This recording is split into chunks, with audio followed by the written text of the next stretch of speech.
sports seen in someone else's perspective. The NBA, the MLB, the NFL, NCAA, everything sports related. Seen by Steve Plaza's perspective. It's the SP Show. SP Show with Steve Plaza exclusively on YouTube. Here is your host, Steve Plaza.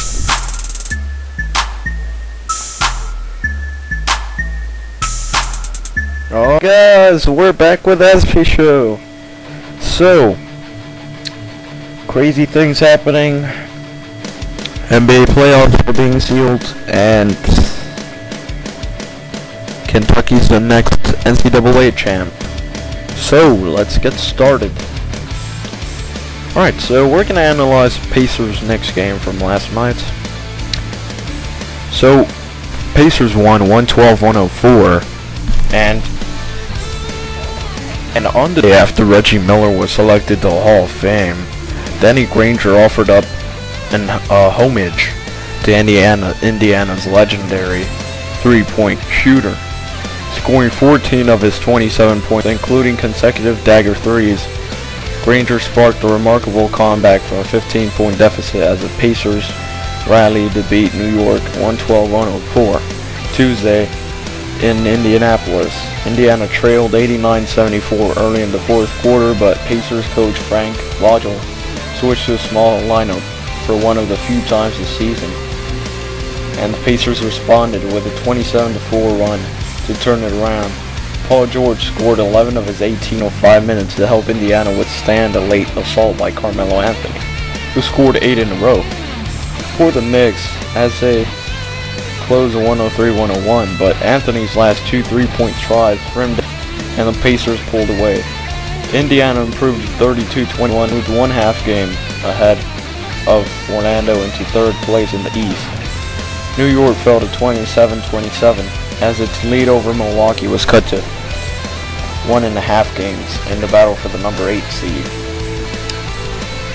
Danny Granger says, "It was ironic. He was Monday from one shooter to another, my tribute to Reggie Miller." So the Pacers outscored the Knicks 44, and New York shot 35%, 7 for 20, and committed 5 turnovers. When Vogel went small, he shifted Granger to power forward, guarding Anthony and had in the middle, while starting big man David West and Roy Hibbert headed to the bench, with the Munson executed the flip and pick and roll flawlessly, and perimeter players Leandro Barboza and George Hill making the right decisions with the ball. Pacers became the aggressors and took the game away from the Knicks.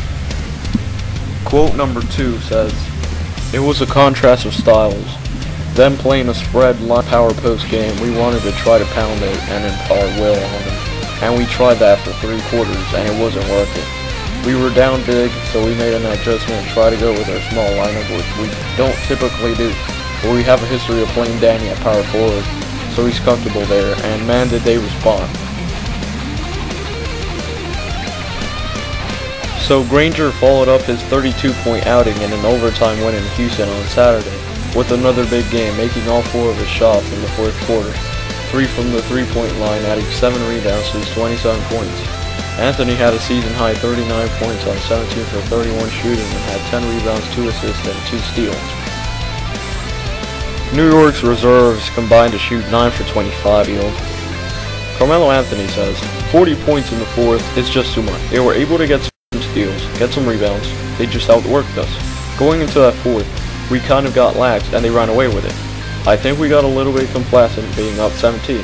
They stuck with it and they played harder coming into their fourth quarter.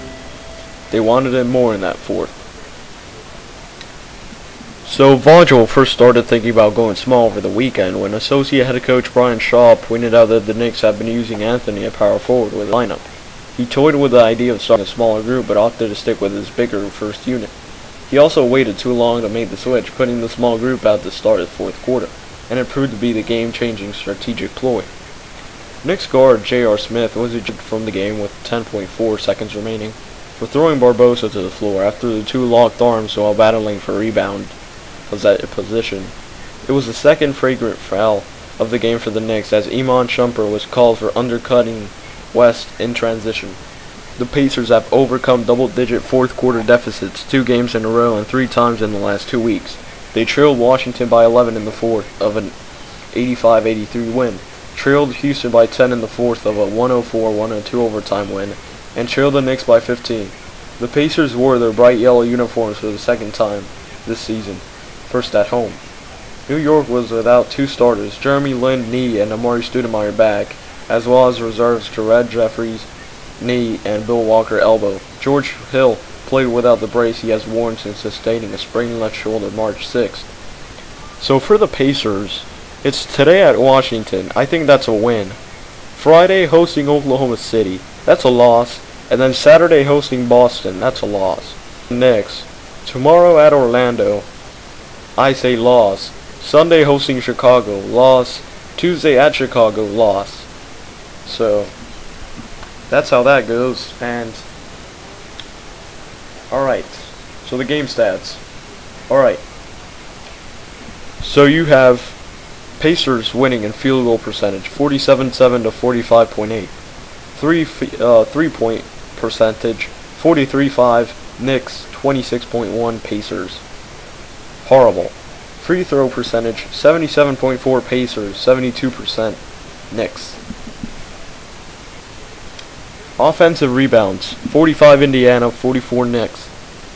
Offensive rebounds tied at 16. Turnovers, 12 New York, 8 Indiana. Fast break points, 15 in New York, 18 Indiana. Biggest lead, 17 Knicks, 8 Pacers.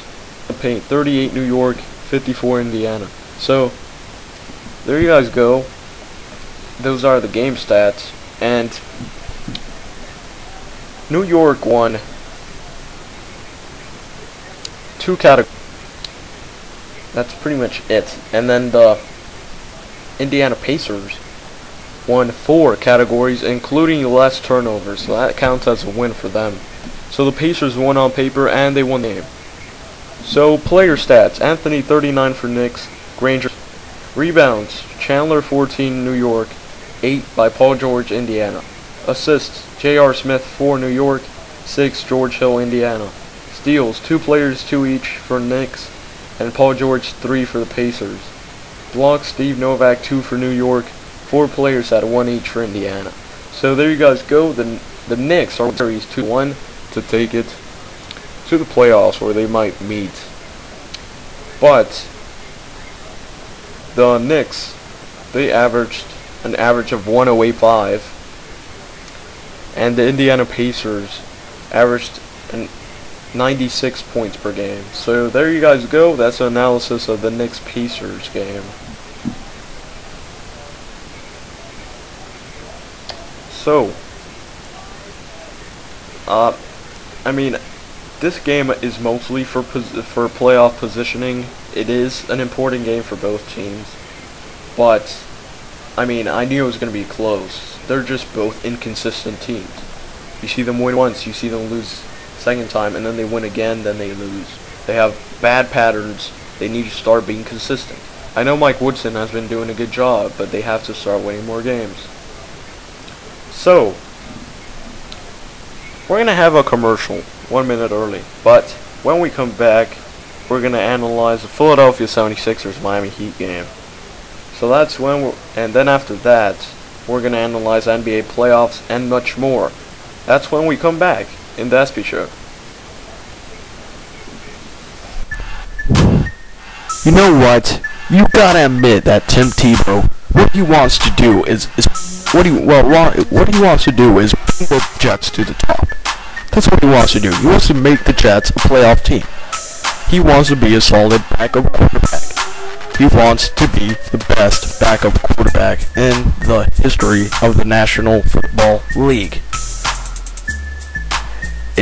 I don't know what to tell you. I just can't be your I am only a sports show talk show host. The only thing I can tell you is that any guy of his sort that kneels down to play the Lord, I'm not saying that anything wrong with that, I'm just saying that any guy like him is good because he's focused on his work and he's committed to his goals. And if you ask me, he is definitely better than Drew Stanton. Anyhow, Drew Stanton is in Indianapolis. There's just no excuse. Tim Tebow is going to be better than Drew Stanton. We just have to see how much better he is going to be. But that he's going to be better is the truth. Now, if you're going to tell me Tim Tebow is going to be the best backup quarterback in the NFL, you know what I'm going to tell you? It's not happening. Tune in to the SB Show. YouTube.com/user/capital S lowercase p capital S lowercase PORTS capital C lowercase ORNER. YouTube.com/user/SpSportsCorner. Make sure to tune in and subscribe now. The SB Show. Everything sports related and a bit more.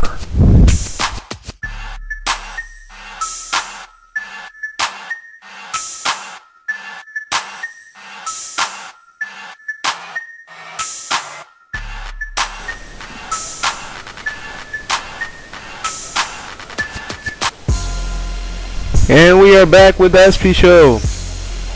So, now we're going to analyze the Heat Sixers. The Heat beat the Sixers 99-93.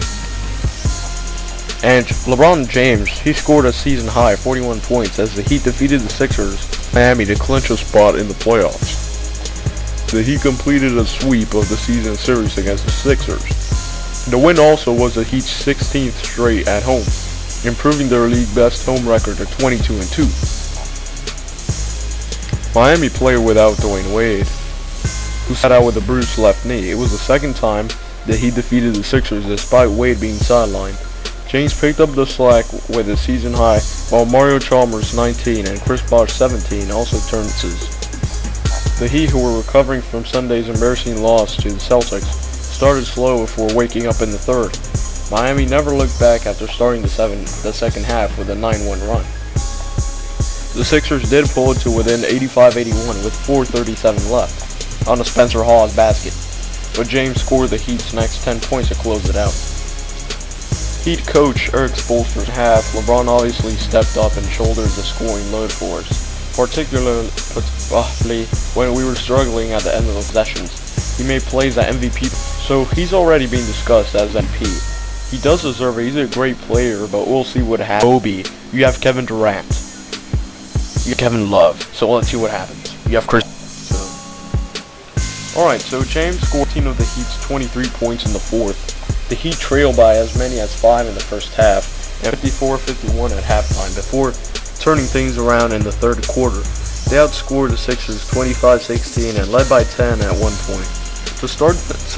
Sixers coach Doug Collins says, to start the third quarter, we were careless with the ball and turned it over. We didn't have the crisp movement we had in the first half. Turnovers were really a killer for us. We had 17 on the year. We get up over 14 a game. We don't usually. James was 15 for 25 from the field, carrying the team in Wade's absence. He also had 6 rebounds, 4 assists, and 3 steals. Sixers starters Elton Brand and Drew Holiday combined to shoot 5 for 17 from the field. Brand's 1 for 6 performance came just days after his posting one of his best games of the season against the Atlanta Hawks. Before the game, Collins said the Sixers expected to see more of James with Wade out of the lineup. That proved to be the case. The Heat rode James back, putting the ball in his hands. James ran the point on occasion, allowing him to set up the offense. Sixers had no answer for James in the fourth, especially after Andre Iguodala left in the third with a left